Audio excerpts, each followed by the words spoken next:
যারা স্ত্রীকে বিভিন্ন ডাক্তারের চেম্বারে একা পাঠান। হাদিস শুনেন, সহিহ বুখারীর 5233 নম্বর হাদিস। ক্বালা রাসূলুল্লাহ সাল্লাল্লাহু আলাইহি ওয়াসাল্লাম, নবীজি বলেন, লা ইয়াখলুয়ান্না রাজুলুন বিইমরাআহ ইল্লা মাযি মাহরামিন, কোন পুরুষ কোন নারীর সাথে একান্তে কথা বলবে না, মিলিত হবে না, সাক্ষাৎ করবে না মাহরাম ছাড়া। হসপিটালে আপনার বিবি যাওয়ার পর, আপনার বিবি হসপিটালে ডাক্তারের চেম্বারে যাওয়ার পর দরজাটা লাগানো হয়ে যায়, আপনার বিবি আর ডাক্তার ওই রুমের মধ্যে একা। আল্লাহ নবী বলেন, নারী পুরুষ একান্তে সাক্ষাৎ করবে না মাহরাম ছাড়া।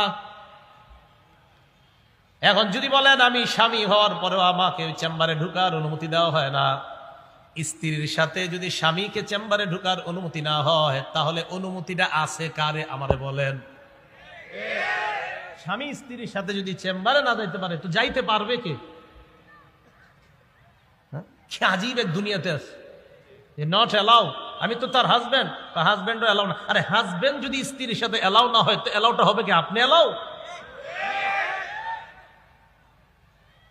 এগুলো 2 নাম্বার কারণ। নারী পুরুষের অবাধ মেলামেশা, শয়তান তাদের মাঝে কুমন্ত্রণা দেওয়ার সম্ভাবনা আছে না নাই? 3 নাম্বার কারণ পর্দাহীনতা। বলেন কি?